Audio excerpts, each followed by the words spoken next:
Esta noche yo quiero hablarles bajo el tema: Él hace nuevas todas las cosas. ¿Por qué no le dice al hermano que tiene la paz: nuestro Dios hace nuevas todas las cosas? Amén. ¿Cuántos lo creen? ¿Cuántos creen que tenemos un Dios todopoderoso? ¿Cuántos creen que tenemos un Dios que abrió el mar y que ahora en el presente sigue bendiciendo a su pueblo? Amén. Esta noche yo quiero hablarles, o el Señor me daba un tema en el cual quizás usted se pueda sentir en un momento confrontado, pero en realidad lo que el Señor quiere esta noche para nosotros es bendecirnos. Cuando nosotros hablamos de que nuestro Dios hace nuevas todas las cosas, no solamente nos referimos a el poder que tiene de hacer algo o hacer alguna otra cosa diferente. La Biblia nos enseña que nuestro Dios es un Dios omnipotente. ¿Qué quiere decir eso? Que Él todo lo puede, que para Él no hay imposible. Así como el Señor pudo crear en 7 días, pudo ordenar la tierra, así como Él nos ha dado un soplo de vida, así como usted puede ver toda la creación con sus ojos, Él también puede transformar muchas cosas, incluyendo nuestra vida. Quiero que me acompañen a 2 de Corintios. Espero que no se me vaya a dormir, hermano. 2 de Corintios 5. Vamos a leer un versículo que creo que los que leen la Biblia es un poco conocido, y los que no la leen, tal vez para primera vez hoy lo van a escuchar. 2 de Corintios capítulo 5. Es un versículo bastante conocido, 17 al 19. ¿Ya lo tienen? 5, 17 al 19 dice la palabra del Señor: de modo que si alguno está en Cristo, nueva criatura es. Las cosas viejas pasaron y aquí todas son hechas nuevas. Y todo esto proviene de Dios, quien nos reconcilió consigo mismo por Cristo y nos dio el ministerio de la reconciliación. Que Dios estaba en Cristo reconciliando consigo al mundo, no tomándoles en cuenta a los hombres sus pecados, y nos encargó a nosotros la palabra de la reconciliación. La palabra reconciliar, hermanos, viene de la palabra katayazo, que significa cambiar. Muchas veces nosotros solo leemos esa porción y decimos: sí, yo soy una nueva criatura en Cristo. Pero si nosotros estudiamos el contexto, nos habla del ministerio de la reconciliación. ¿Qué quiere decir eso? ¿Qué significa eso? El apóstol Pablo le hablaba a la iglesia de Corinto y les hacía ver de que la reconciliación que Dios había permitido mediante su Hijo Jesucristo había abierto el lugar o el campo para poder acercarnos a Él. Si habla de una reconciliación, quiere decir que nosotros estábamos separados, quiere decir que había enemistad, quiere decir que no había unidad con el Señor. Pero a través de la palabra nosotros observamos que dice que en Cristo somos nuevas criaturas. Yo quiero que le pregunte a su hermano que tiene la par si él es una nueva criatura en Cristo Jesús. Fíjense que cuando nosotros hablamos de una nueva criatura, muchas veces nosotros nos limitamos a decirlo y decir: yo soy un cristiano, yo soy una persona que ha nacido de nuevo. Pero más que unas simples palabras, nosotros como hijos de Dios debemos de demostrarlo con nuestra vida. Y de eso yo quiero hablarte esta noche. Yo quiero hablarte acerca de qué tanto tú estás viviendo esa nueva vida que Cristo ya te dio. Porque muchas veces nosotros pensamos y decimos: algún día el Señor me permitirá hacer esto.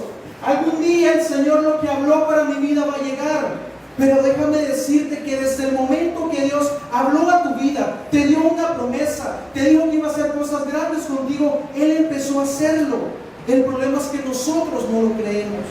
El problema es que nosotros no logramos comprender y dimensionar quién es nuestro Padre, quién es el que nos habla y el que nos permite caminar cada día. En el libro de Génesis, nosotros conocemos el relato de la historia de Noé. ¿Cuántos conocen la historia de Noé? Amén. ¿Amén? ¿Lo conocen? Sí, amén. Podemos ver en la lectura en Génesis, en el capítulo 6 empieza la historia de Noé. Vemos cómo Noé, un hombre como ustedes y un hombre como yo, era un hombre obediente al Señor. Era un hombre que estaba dispuesto a hacer la voluntad de Dios y hacer todo lo que Dios le dijera que debía hacer. Muchas veces escuchamos que dicen, pero Noé no era del todo agradable al Señor. Pero si nosotros observamos la palabra, podemos ver que el Señor no lo escogió por obras, porque no es por obras lo que Dios hace en la vida de las personas. Pero sí vio algo en Noé.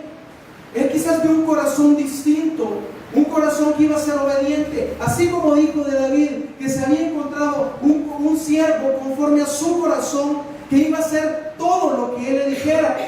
Quizás él pudo ver lo mismo en Noé. Y yo quiero que me acompañen y leamos en el Génesis 6, del 5 al 8. Génesis 6, del 5 al 8. No se me vayan a dormir, hermano. Vuelvo a repetir. El Señor nos va a bendecir esta noche. Amén. Génesis 6, del 5 al 8 dice: y vio Jehová, ¿ya lo tienen? Amén. Y vio Jehová que la maldad de los hombres era mucha en la tierra, y que todo designio de los pensamientos del corazón de ellos era continuo solamente el mal. Y se arrepintió Jehová de haber hecho hombre en la tierra, y le dolió, ¿dónde dice? En su corazón. Y dijo Jehová: raeré sobre la faz de la tierra a los hombres que he creado, desde el hombre hasta la bestia, hasta el reptil y las aves del cielo, pues me arrepiento de haberlos hecho. Pero Noé halló gracia ante los ojos de Jehová. Podemos ver que dice la Biblia que la maldad se había proliferado en ese momento. Dice la palabra que en el corazón de los hombres solo se encontraba maldad, solo se encontraba desobediencia. Dice la Biblia que el pueblo había entrado en un desorden moral, un desorden espiritual, que ya no tenían valores de ningún tipo. Y Dios se había dado cuenta de eso. Él se dio cuenta de eso y dijo: me duele en mi corazón haber creado al hombre por la maldad que hay en él. Y tomó la decisión de dar un reinicio a la historia de la humanidad y ocupó a Noé.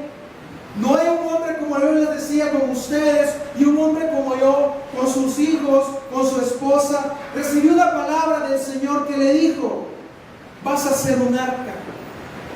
Aquí empezó quizás una travesía para Noé. ¿Saben por qué? Porque dice la Biblia que jamás había llovido en la tierra. Yo me imagino a Noé cuando escuchó la palabra del Señor que le dijo: harás una arca porque voy a inundar la tierra. Yo creo que así como muchas veces nosotros tenemos dudas en nuestro corazón, hubo duda en Noé y dijo: ¿será cierto quizás? ¿Le hago caso al Señor? Así como usted y yo lo pensamos. Así como usted y yo lo pensamos esta mañana, cuando se recordó la promesa que Dios le había dado, cuando el Señor le dijo lo que iba a hacer, y usted dudó y dijo: ¿será que es cierto? No es así, quizás también dudó. Pero llegó un momento, hermanos, donde Él dijo: yo voy a creerle al Señor. Y esta noche tú y yo debemos de hacer lo mismo, porque es importante que le creamos a Dios. Sabes que muchas veces nuestra vida no cambia, no porque Dios no quiera que cambie. Él quiere darnos una vida diferente. Él no quiere que tú vivas lo que vives hasta este día. Lo que pasa es que no creemos que Él ya lo hizo para ti y para mí. Pero Noé creyó en ese momento. Y dice la Biblia que empezó a dar las instrucciones Dios a Noé para construir el arca. Yo no sé las instrucciones que Dios te ha dado a ti. Yo no sé hace cuánto tiempo el Señor te habló y te delimitó las cosas que Él te pidió para que tu vida fuera diferente. Yo no sé qué es lo que el Señor te dijo. Yo no sé hace cuánto el Señor te dijo: hija, esto es el plan que yo tengo para tu vida. Necesito que sigas esta dirección, esta directriz. Necesito que hagas un plan, así como se lo dijo a Noé. Yo no sé tú ¿Qué tanto estás siguiendo el plan que Dios ha hablado para tu vida? Yo no sé qué tanto tú estás en ese momento del planeamiento, de la construcción, del proceso que Dios ha hablado, que Él quiere hacer en tu vida. El problema del corazón del hombre, hermano, es que él siempre va a dudar. ¿Saben que hay algo bien importante que yo entendí? Nosotros como seres humanos tenemos dos naturalezas. La naturaleza humana, que viene dada por la naturaleza caída, la carne, y tenemos una naturaleza espiritual. ¿Saben que la naturaleza humana, la que nos lleva o nos incita a pecar, ella no sabe tener fe? Es a través del Espíritu y la naturaleza divina que Dios ha puesto en nosotros, la que por medio de ella nosotros tenemos fe. Ahora quizás usted puede entender y decir, ¿por qué yo no puedo creer? ¿Por qué yo no creo lo que Dios me ha dicho? Yo le pregunto, ¿cómo está su vida espiritual esta noche? ¿Cómo usted está llevando ese crecimiento como la luz de la aurora, de aumento en aumento en su vida espiritual? ¿Qué tanto usted ora? ¿Qué tanto usted ayuna? ¿Qué tanto usted se devora la palabra para que provoque un cambio en su vida? Si nosotros decimos, Señor, ayúdame que yo no puedo creer, Padre, ayúdame en mi incredulidad, la Biblia dice, el que sienta falta de fe, pídasela al Señor que Él se la va a dar. Pero, ¿qué tanto nosotros estamos teniendo crecimiento en nuestra vida espiritual? En Hebreos 3:12 dice la Biblia que el pueblo de Israel hace un comentario sobre el pueblo de Israel y dice que por su corazón malo de incredulidad ellos no pudieron recibir la promesa y tener el gozo de entrar a ese lugar.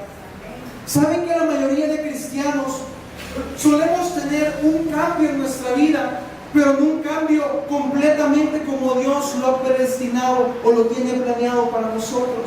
¿Saben que muchas veces nosotros no nos despojamos totalmente del hombre viejo, esa naturaleza que teníamos en el pasado? Si la Biblia dice que somos nuevas criaturas en Cristo Jesús, ¿qué hacemos nosotros? ¿Qué hago yo? ¿Qué hacen ustedes cargando con el viejo hombre para arriba y para abajo? Muchas veces lo traemos jalando, vamos caminando y nos cuesta, pero porque traemos tantos recuerdos, porque vivimos del pasado, porque no hemos aprendido o no hemos entendido, o quizás nuestra cabeza está tan llena de otras cosas que la revelación de nuestra vida no nos ha llegado para hacernos entender que nuestra vida es diferente ahora. Porque muchas veces vivimos lo mismo de antes.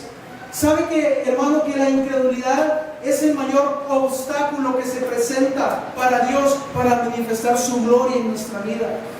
Quizás usted piense y dice, pero usted acaba de decir de que Dios es omnipotente. Sí, pero también Dios no puede venir sobre nuestra voluntad, porque Él nos ha dado el poder de decidir las cosas. Amén. Entonces yo quiero preguntarle a usted y pregúntele al hermano, ¿qué tanto tú le crees a Dios? Pregúntale para que no se muera. ¿Qué tanto tú le crees a Dios? Nosotros en la Biblia observamos que la mayoría de los pueblos, de los servidores de Dios, siempre tuvieron un poco de duda en sus corazones, pero hubieron momentos en los cuales ellos fueron fortalecidos en el Señor, porque después de pasar tantos procesos y situaciones difíciles, ellos lograron entender que solamente en Dios podían tener la victoria. Conocemos la historia constantemente de la queja que el pueblo de Israel tenía con el Señor. Hemos hablado de ese tema quizás 1000 veces aquí en la iglesia, acerca de la queja, de la rebeldía, de lo que se quejaban. Pero estudiando la Biblia, el Señor me mostró algo muy interesante, porque en Números 14 dice la Biblia que el pueblo empezó a quejarse y dijo, busquemos otros líderes que nos lleven a Egipto de regreso. Y querían apedrear a Aarón y querían apedrear a Moisés. Eso me enseña a mí algo, que cuando la incredulidad llega a la vida de una persona, cambia de cobertura, cambia de la cobertura que lo lleva al lugar correcto, pensando que lo mejor está en otro lado, y cambia vía de cobertura, porque ellos querían cambiar de liderazgo. Ellos querían cambiar la cabeza que Dios había puesto en ese momento para direccionarlos al lugar donde ellos tenían que ir. Pero también veo la otra parte en el Evangelio donde dice la palabra que Bartimeo el ciego estaba a un lado del camino, pero cuando escuchó que Jesús iba, dice la palabra que él se levantó, se despojó de la capa que tenía y se metió al camino con el Señor. Podemos ver los dos instantes: el que toma la decisión de estar bajo la cobertura del Señor, que le va a producir fe, que le va a producir paz, que le va a producir convicción, pero también vemos el caso de la cobertura que nos lleva a la vida de antes. Yo no sé en cuál cobertura tú quieres salir esta noche de este lugar, pero el Señor lo que quiere es que estés en la cobertura correcta. Amén. Nuestro Señor Jesucristo se encontró a los lugares donde iba mucha oposición, y también se encontró a muchas personas que no creían en lo que él hacía. No sé cuántos se recuerdan el momento en el que entró a la ciudad donde él había nacido, y dice la Biblia que no pudo hacer muchos milagros a causa de la incredulidad que había en el corazón de esa gente. No sé cuántos han leído esa porción que está en Mateo 13, 53, donde dice que la gente empezaba a decir: ¿y ese que no es el hijo del carpintero? ¿Y ese que no es el que pasa todas las tardes haciendo las mesas? ¿Cómo él va a hacer un milagro? Yo me imagino que la gente decía: ese Jesús de Nazaret puede hacer algo diferente. Quizás tú y yo no podemos decir ese Jesús, pero nuestra actitud muchas veces dice eso y más del Señor. Porque dice la Biblia que a causa de la incredulidad de ellos, él no pudo hacer muchos milagros. Ahora, quiero que te preguntes ahí donde tú estás, en tu corazón: ¿cuántos milagros has visto en tu vida hasta este día? ¿Cuántos milagros el Señor ha hecho en tu vida hasta este momento? En la iglesia, y no hablo de esta iglesia, sino que hablo en general de la iglesia cristiana, sabemos que los que hemos venido a la iglesia no hemos venido porque seamos perfectos o porque seamos lo mejor que hay. No, dice la palabra que somos pecadores, lo más vil y menospreciado del mundo. Pero cuando tú vienes y decides entregar tu vida al Señor, en ese momento hay algo que empieza a transformar a ti. No solo te estoy hablando de repetir una oración, te estoy hablando de una vida constante, de seguir los principios, de seguir la palabra de Dios en nuestra vida, de vivir conforme a ella. Pero yo no sé si tú te has dado cuenta muchas veces, si has visitado otra iglesia, porque aquí no lo hay, que hay dos tipos de cristianos. Y como les digo, no es acá, es una que queda por allá, recto, real, al Salvador del mundo. Hay dos tipos de cristianos. Hay un tipo de cristiano que tiene problemas, que tiene dificultades, que tiene necesidades, pero busca al Señor porque saben que su respuesta está en la presencia de Dios y no en lo que puede llegar a su vida de cosas externas. Amén. Este tipo de cristiano es aquel que sabe que aunque no le vaya bien, el Señor tiene el control de su vida. Este tipo de cristiano es el que viene a la iglesia con un deseo, un fuego en su corazón, diciéndole al Señor en el camino: yo sé que me vas a hablar, yo sé que me vas a bendecir, yo sé que me vas a dar la respuesta que yo tanto necesito escuchar. Ese es un tipo de cristiano que encontramos, y yo sé que solo de eso hay aquí en esta iglesia.